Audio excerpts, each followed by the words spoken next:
안녕하세요. 소리의 가치입니다. 구독과 좋아요, 알림 설정 부탁드려요. 오늘의 사연 시작할게요. 첫 번째 사연입니다. 어릴 적 저는 할머니 손에 자랐습니다. 고모도 같이 살았는데 구박이 엄청났어요.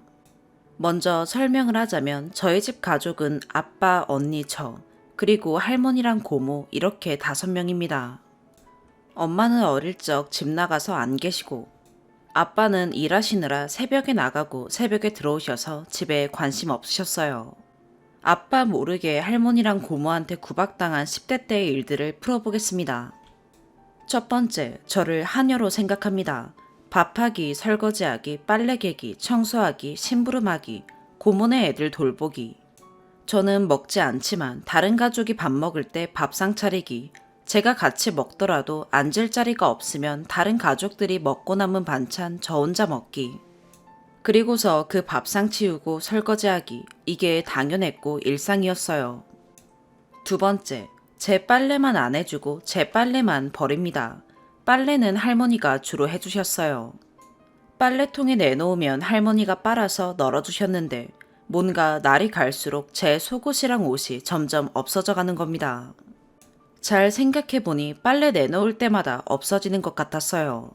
쓰레기 버리는 날 나가서 보니 쓰레기통에 온갖 쓰레기들과 함께 제 옷과 속옷이 버려져 있었습니다. 세 번째, 언니만 옷 사주던 할머니. 언니는 항상 옷이 많았어요. 언니 속옷과 양말도 항상 새 거였고요. 제 속옷과 양말은 단 한 번도 사주신 적이 없습니다. 그런데도 제 옷만 버리시니. 언니 옷장은 3개나 되는데도 넘쳐나고 나는 고작 TV다이 서랍 2칸이 내 옷장이었어요. 용돈이 적으니 언니가 입고 버린 헌 속옷과 양말을 제가 신었고요. 고등학생이 되어 용돈이 늘어 그걸로 옷을 산 적이 있었습니다. TV다이 서랍이 작아서 넣을 곳이 없어 거실에 차곡차곡 개어서 구석에 뒀습니다. 언니랑 할머니가 고래고래 소리를 지르며 옷 굴러다니게 이게 뭐냐면서 그걸 또 쓰레기통에 버리는 거예요. 울면서 주워와서 다시 정리했습니다. 네 번째, 제 방 에어컨 선 자르기, 문 잠그기. 고등학생이 되어도 언니 방만 있고 제 방이 없었어요. 그래서 거실에 옷을 둘 수밖에 없었고 잠도 거실에서 잤습니다. 언니 방에는 침대도 있고 노트북도 있고 공부 책상도 있고 벽지마저 언니가 좋아하는 하늘색 돌고래 벽지, 완전 공주방이었습니다. 저는 언니가 부럽기도 하고 방이 예뻐서 언니 허락 받고 방에서 종종 만화책을 읽었어요.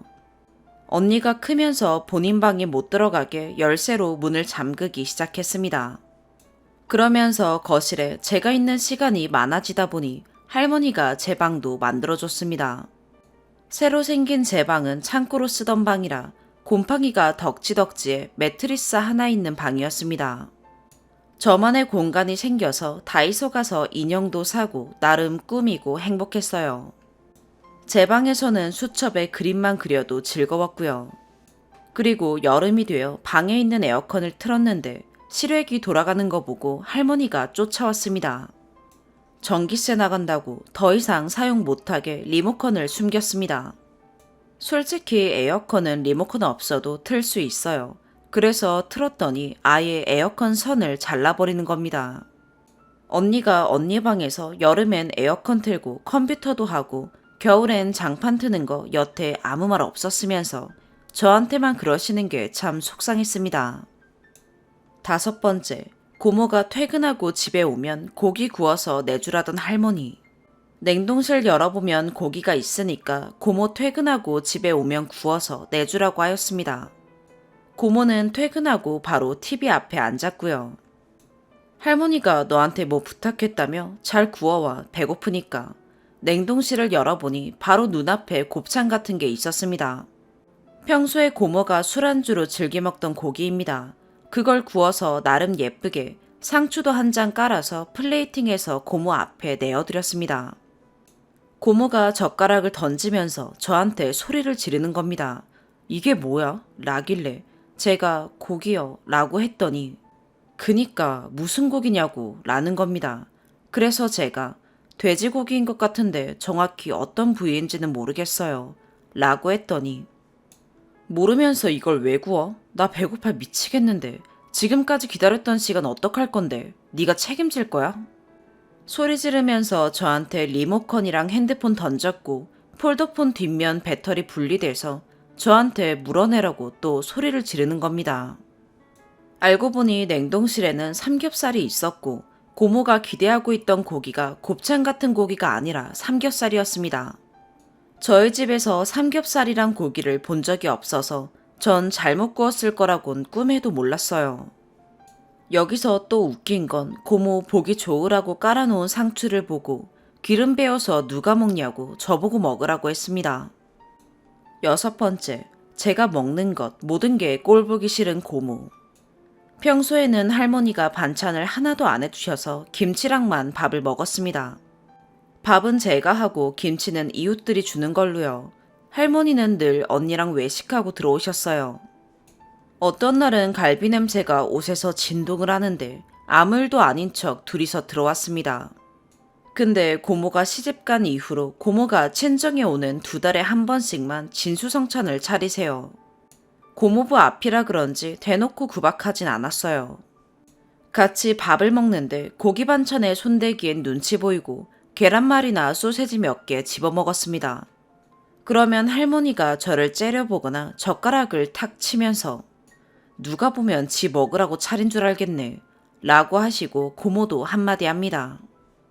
맨날 김치 맛있다고 처먹더니 이제 다른 게 많으니 김치는 보이지도 않냐? 라고요.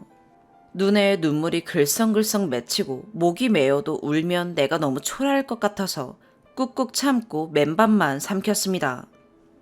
울면서 먹으면 밥이 간이 되네요. 그 후로 고모랑 밥 먹으면 눈치 보여서 원래 하던 대로 김치랑만 밥 먹었더니 고모가 또 난리치는 겁니다.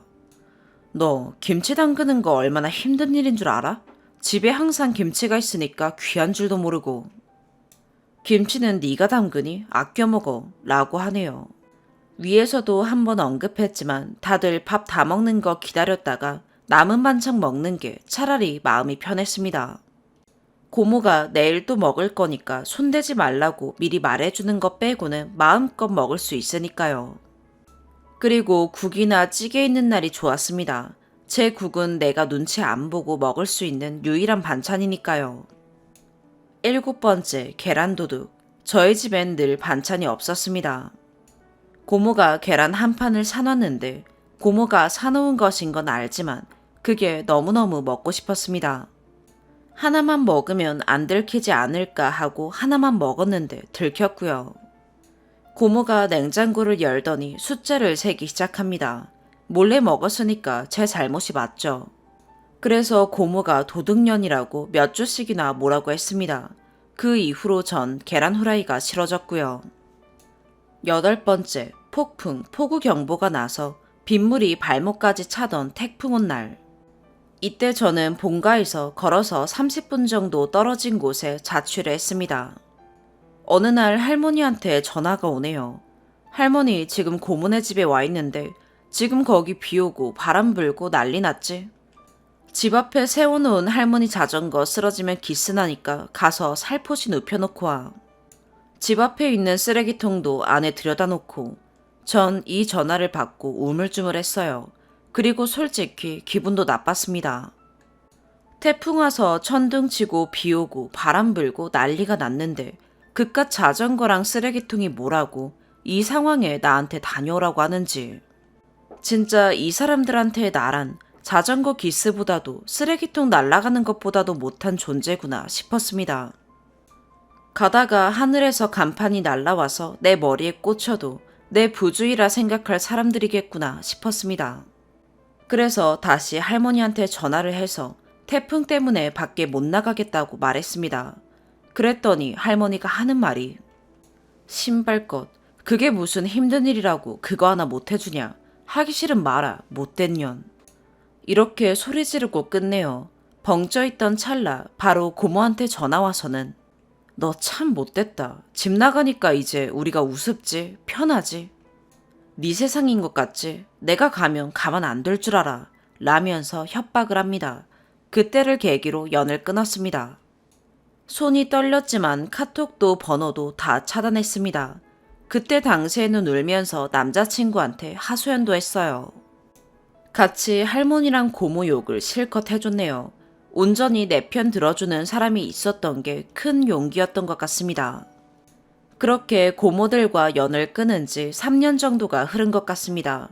왜 더 진작 끊지 못했을까? 저도 참 미련해요. 그래도 키워주신 정이 있어서 잘해드리고 싶었는데 10대의 기억들이 저를 너무 괴롭게 해서 제 자존감을 너무나도 떨어뜨려 놔서 지금까지도 악몽을 꿔서 자면서까지 지칩니다. 자다가 울면서 깨서 전화하면 남친은 귀신같이 알아채고 괜찮다면서 다독여줍니다. 이제 안 보면 되는 사람이라면서요. 그 당시에 사귀었던 남자친구랑 쭉 사귀어왔고 내년에 결혼합니다.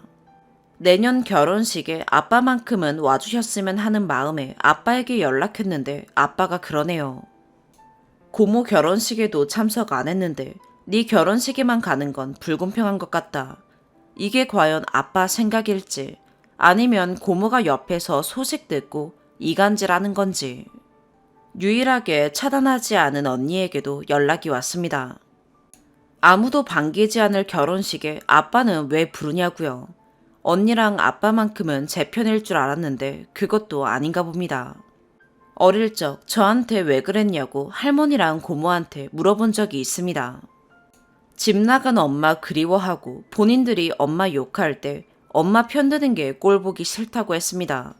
저만 보면 저희 엄마 생각나서 열불 난다고 하셨습니다. 제가 유독 엄마를 닮긴 했어요. 그래도 키워주시니 꾹 참고 하녀 노릇을 10몇 년간 했는데 제 노력은 다 거품이었나 봅니다. 두 번째 사연입니다. 몇 날 며칠을 쓰다 지우고 이제야 마음먹고 다시 정리해봅니다. 그간 부모님께도 친구에게도 말 못하던 일을 이렇게나마 표현해야 마음이 한결 가벼워질 것 같아 써보아요. 아이를 가진 후 시댁에서 쫓겨났어요. 상황의 이해를 돕기 위해 부연 설명을 드려볼게요. 신랑은 유아기에 부모님이 이혼하셨고 중학생 사춘기 시절부터 새아버지, 지금의 시아버지와 함께 살았어요. 시어머니보다 새아버지는 훨씬 연하세요. 그래서 신랑은 새아버지를 형이라 불러왔어요. 신랑이 고등학생 되었을 때 시어머님이 임신하셨었대요. 그런데 어머님 자궁에 이상이 생기면서 아이를 마음에 묻게 되셨어요. 당시 어머님이 많은 일을 하며 스트레스가 많았던 터라 그랬던 것 같다고 어머님께서 말씀하시던데 시아버지는 지금 우리 남편 탓이라고 하세요. 남편이 잠이 많아서 지각을 많이 했는데 어머님이 항상 차로 데려다 주셨었대요.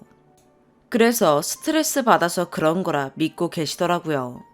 차로 오다 가다 사고가 난 것도 아니고 집에서 학교까지 장거리 운전도 아니고 어머니 출근하시는 길에 학교 내려준 것을 충격이 너무 커서 그렇게 믿고 싶으셨을 수도 있다는 생각이 들긴 해요.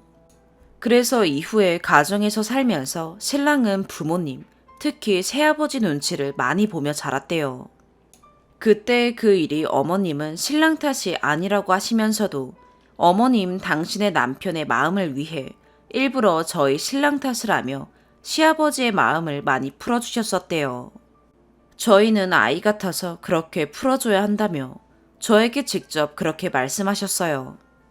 대충 시댁은 이런 분위기와 문화가 있어요.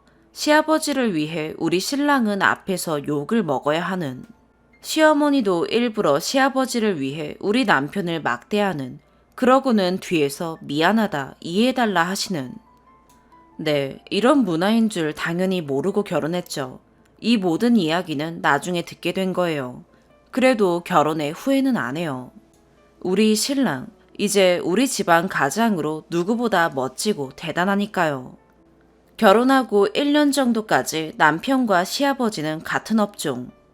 시아버지가 7, 8개 지점 운영, 그중 하나는 신랑이 운영하며 일을 했어요.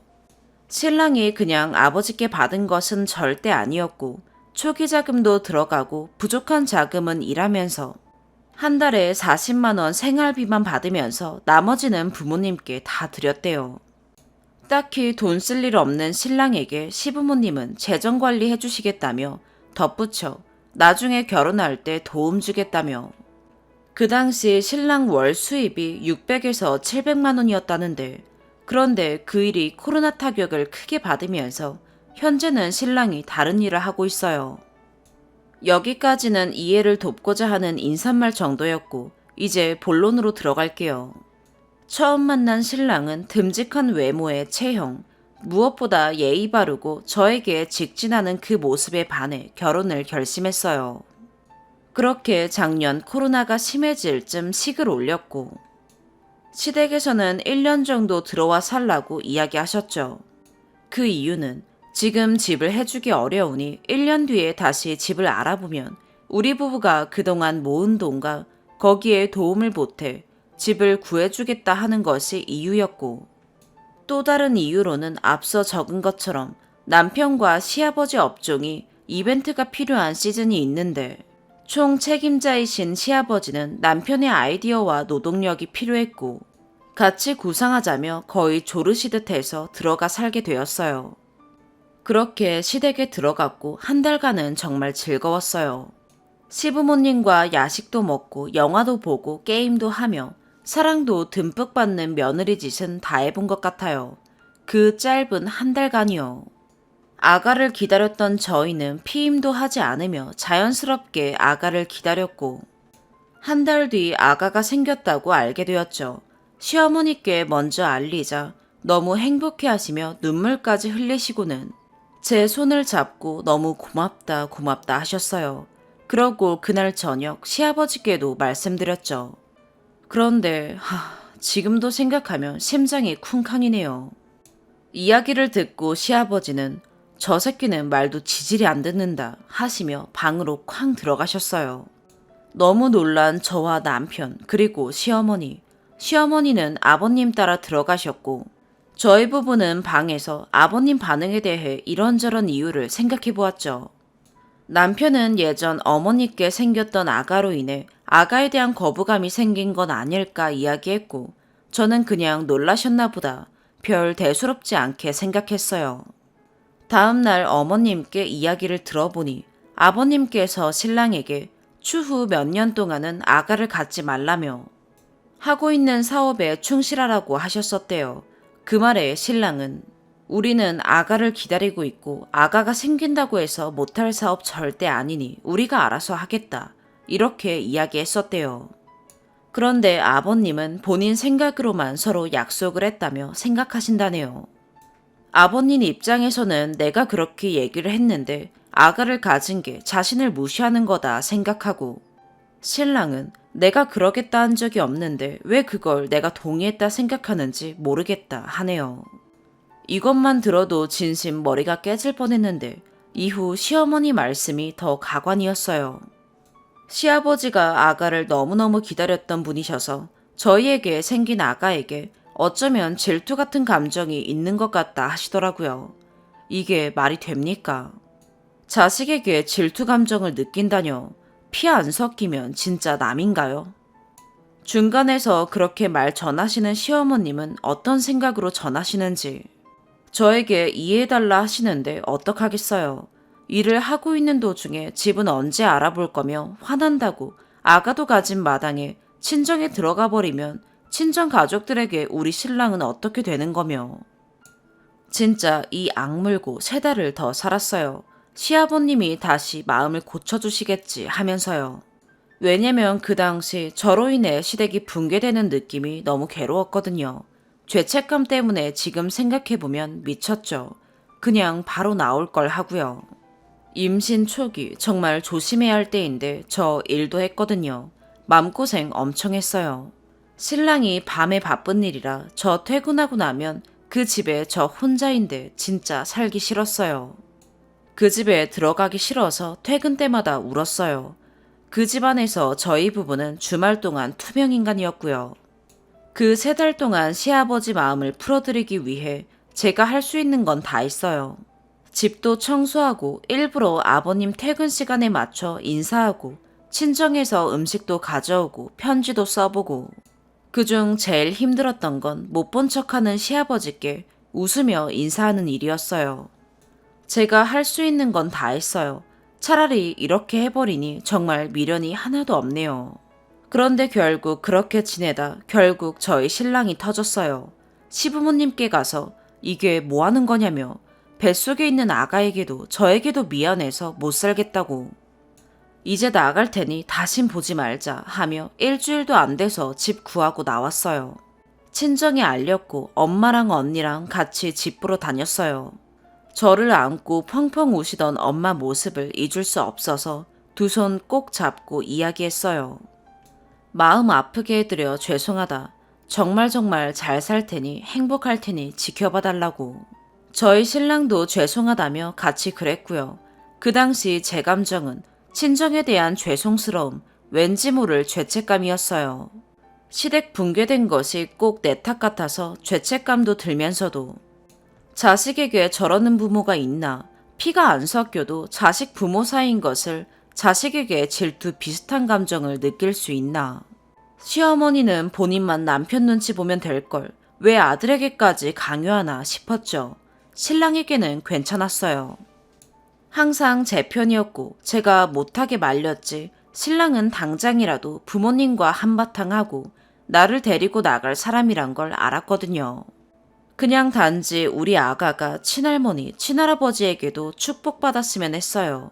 욕심이었나 봐요. 이렇게 나와서 저희 잘 살았죠. 신경 안 쓰고 저희끼리 잘 살았어요. 그런데 어머님께 계속 연락이 오더군요. 신랑은 당연히 안 받죠. 저한테 하셨어요. 신랑이 받지 말라 해서 안 받았고요. 그런데 제 마음이 그랬어요. 신랑 친엄마니까요. 그래서 날 잡고 제가 연락드렸어요. 시어머니와 통화하며 그간 제 생각과 감정을 소리도 지르고 울고 화내며 토했어요. 줄곧 조곤조곤하며 착해 보였던 며느리에게 이런 이야기를 들으니 많이 놀라셨겠죠. 통화를 끝내며 어머니께 손주가 보고 싶으시다면 앞으로 보여드릴 수 있다. 하지만 보여드리고 싶어서가 아니라 어찌됐건 우리 신랑 어머니시기 때문이다. 그러나 이제 신랑에게는 아버지가 없다고 하더라. 그러니 제게도 시아버지는 없다고 생각할 거다. 앞으로 시아버지 말씀 꺼내시려거든 저희 보지 마셔라 하니 안 그러시겠다며 저희를 그 당시에 지키지 못해 미안하다고 우시며 이야기를 끝냈어요. 이후로 저는 그냥 시어머니 괜찮아요. 제가 다 토해놓으니 이제 마음도 후련하고 연락하며 지내도 아가를 보여드려도 별 상관없는데 신랑이 너무 힘들어하네요. 제가 느끼기엔 신랑이 시어머니를 싫어하는 듯 하면서도 불쌍해하는 듯한 느낌이에요. 근데 그냥 아무 감정 떠올리고 싶지 않고 이미 건널 수 없는 강을 건넜으니 끝내겠다 하는 것 같아요. 그 일로 신랑 마음이 많이 아팠나 봐요. 아마 학창시절부터 엄마, 새아빠와 살아오며 쌓인 일들도 있었겠죠. 엄마에게 배신당한 느낌 비슷하대요. 듬직한 우리 신랑 안에 눈치 보며 살아왔던 지난날 어린 남자아이 모습이 겹쳐 보일 때가 많아 너무 안쓰러워요. 앞으로 더 잘해줘야겠어요. 그런데 저는 시댁에 어떻게 해야 할까요? 연락을 받지 말아야 하나요? 참 난감한 상황이 한두 번이 아니라 시어머니께 제가 어떤 입장으로 대해야 하는지 고민이에요. 세 번째 사연입니다. 그동안 쌓여있던 게 오늘 폭발해서 여기에 글까지 쓰게 되네요. 읽어보시고 댓글 좀 달아주세요. 와이프 보여주게요. 돈을 엄청 잘 벌거나 집이 부자는 아니지만 또래 친구들보단 여유 있는 편입니다. 결혼하고 4년 정도 됐는데 처가댁, 정확히는 장모님과 처형의 간섭과 잔소리 때문에 미치겠어요. 이걸 처음 인지한 건 신혼집 인테리어 할 때인데요. 저희 부부가 서로 상의 끝에 심플하고 깔끔하게 흰색 위주로 리모델링 하기로 했는데 시작 전부터 흰색이면 관리하기 힘들다. 애 낳으면 난리 난다. 너무 심심하고 재미없다. 장모님이랑 처형이 계속 뭐라고 하시더라고요. 그래도 그때는 그냥 좋게 좋게 말씀드리고 공사 진행했는데 그 뒤로 저희 집에 오셨을 때마다 집이 너무 인간미가 없다. 숨 막힐 것 같다. 정신병원 같다. 이런 말 하시고 심지어 아직 어려서 그런가 보는 눈이 없다. 리모델링 업체한테 눈탱이 맞았다. 너무 비싸게 주고 했다. 이런 잔소리가 끊이질 않았어요. 그 뒤로 제가 무슨 일을 할 때마다 간섭하고 잔소리를 하시는데 몇 가지 예를 들자면 첫 번째, 안마의자 렌탈할 때 처가댁에 안마의자가 있는데 와이프가 집에 갈 때마다 거기서 내려오지 않을 정도로 좋아해요. 평소 피로가 심한 편이라 저희 집에도 하나 렌탈할까 했더니 젊은 애들이 무슨 안마의자냐. 서로 주물러주면 된다. 돈 쓸 곳이 그렇게 없냐. 라고 간섭에 잔소리 하셨네요. 두 번째, 차 바꿀 때 제가 처음 회사 취직했을 때 샀던 아반떼를 결혼할 때까지 타고 다녔는데 차가 워낙 오래되기도 했고 잔고장도 많아서 차를 바꾸려고 했어요. 다행히 모아놓은 돈도 있어서 무리는 아니었는데 아직 멀쩡한 차를 왜 바꾸냐. 그 돈 아껴서 집 살 생각을 해야지. 이런 소리 하셔서 차가 고장이 많이 나서 위험하다. 집 살 돈은 따로 잘 준비하고 있다. 말씀드렸더니 그럼 차라리 대중교통 이용해라. 그리고 그 돈 보태서 더 좋은 집 사라. 계속 간섭과 잔소리가 이어졌습니다. 출퇴근 문제도 있고 결국 차를 바꿨는데 나중에 아이 생길 거 생각해서 소렌토를 구입했는데 새 차를 보시자마자 젊은 애들이 왜 큰 차를 샀냐? 차는 승용차를 사야지. 또 뭐라고 하시길래 제가 나중에 아이 생각해서 샀다니까. 그건 그때 가서 생각하면 될 일이지. 미리부터 무슨 준비를 그렇게 한다고 난리냐. 그런 식으로 말씀하셨네요. 10년 넘은 차 바꾼다고 뭐라고 하시더니 또 그건 그때 가서 생각해보라는 게 대체 무슨 소리인지. 세 번째, 아파트 샀을 때 마침 좋은 매물이 나와서 모아놓은 돈에 아버지 도움 약간, 대출 약간 껴서 아파트를 샀습니다. 새 아파트는 아니지만 위치나 구조, 환경 고려했을 때 여러모로 좋은 가격에 좋은 집 살 수 있었어요. 근데 집에 오시자마자 집이 너무 낡았다, 좁다, 집 상태 보니 너무 비싸게 주고 샀다 그러셔서 주변 실거래가 보여드리고 저희가 잘 샀다니까. 집에 무슨 문제 있는 거 아니냐. 싼 건 싼 거대로 이유가 다 있다. 이런 말씀 하시는데 진짜 뭘 어떻게 해야 하나 싶더라고요. 이 외에도 진짜 엄청 많지만 마지막으로 하나 더 말씀드리면 제가 이번에 터지게 된 이유인데요. 제가 누나가 한 명 있는데 본인이 비혼주의자인데다 워낙 독립적인 성격이라 저희 집에서도 뭐라고 따로 말 안 하거든요. 그런데 장모님이랑 처형이 난리예요. 좋은 사람이 있는데 소개시켜주겠다. 지금이야 비혼이라지만 조금 더 시간 지나면 외롭다고 난리 난다. 여자 혼자 살면 사람들이 깔본다. 그러고 살면 뭔가 하자 있는 줄 안다. 이런 소리를 아무렇지 않게 하시네요. 결국 제가 터져서 저희 일은 저희가 알아서 할 테니까 신경 안 쓰셔도 된다 했더니 입국 닫으시고 기분 나쁜 기색을 풀풀 내시더니 집에 가셨는데 이번엔 와이프가 난리네요. 우리 엄마랑 언니가 다 걱정돼서 하는 소린데 예의 없게 그게 뭐냐. 우리 집 무시하는 거냐. 오래 사셨으니까 그만큼 경험도 많고 본인들 눈에 잘못된 게 보여서 조언하고 충고해 주시는데 그게 그렇게 싫냐. 이런 소리를 하네요. 그래서 제가 설령 우리 선택이 잘못돼서 문제가 생겨도 우리가 감내하고 이겨낼 일이다. 우리도 이제 곧 40이다. 더 이상 어린애가 아니다. 이 소리 했더니 우리는 어린애가 아니지만 엄마랑 언니는 우리보다 더 어른이다. 우리가 선택을 잘못해서 문제가 생기면 당연히 우리가 감내해야지만 엄마랑 언니 입장에서는 애초에 우리가 잘못된 선택하지 않도록 도와주려는 거다. 그 마음을 모르겠냐. 이런 마인드라서 그런지 와이프는 우리 집 얘기, 우리 사이 얘기를 시시콜콜 처가댁이 다 얘기합니다. 하지 말래도 가족끼리 뭐 어떠냐고 합니다. 아무튼 이런 소리 하네요. 서로 더 대화해봤지만 평행선입니다. 제가 머리가 나빠서인지 설득할 말도 못 찾겠고요. 그래서 부탁드립니다. 와이프한테 뭐라고 해야 할까요? 이게 제가 정말 예의 없이 구는 건가요? 설마 나이 37에 이런 고민하게 될 줄은 몰랐네요. 추가. 정말 댓글 많이 달아주셔서 감사합니다. 진짜 37살이나 먹고 인터넷에 이런 글이나 쓰고 저도 참 모질이 맞습니다만. 그렇다고 장모님이랑 처형한테 들이박을 정도로 강 큰 놈도 아니고 와이프는 도저히 말이 안 통하고 친구들한테는 제 얼굴에 침뱉기라 대놓고 말 못하겠고 이 방법밖에 없었네요. 와이프 보고 댓글들 좀 보라고 알려줬습니다. 내가 예민한 게 아니고 장모님이랑 처형이랑 자기가 이상한 거다. 사람들 반응 좀 봐라 했더니 엄마랑 언니랑 자기랑 욕먹으니까 좋냐네요. 완전히 핵심을 잘못 잡은 말을 하네요.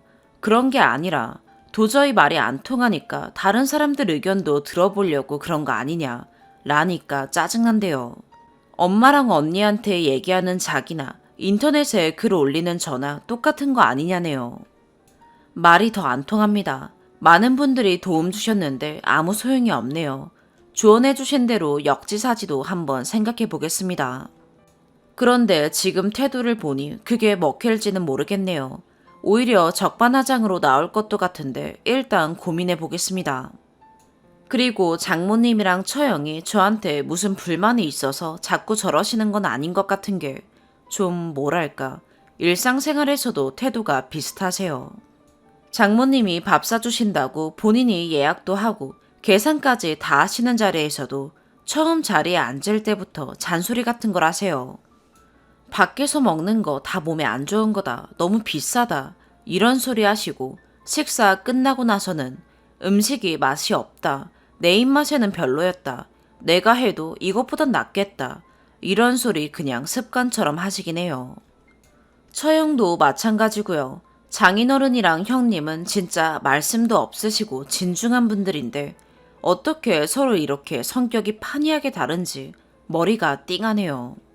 오늘 와이프 반응 보니까 더 답답하고 짜증도 나고 이건 절대 장모님이랑 처형한테 얘기하지 말라고 했는데 벌써 말했을까봐 그것도 스트레스네요.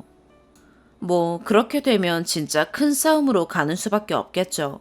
댓글로 조언해주신 분들 모두 감사합니다.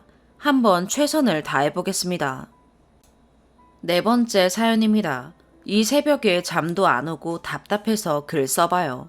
글이 좀 길어질 것 같네요. 저는 결혼 3년 차 된 30대 초중반 기혼녀예요. 저에게는 25년 된 절친이 있어요. 친구는 미혼이고 남자친구가 있어요.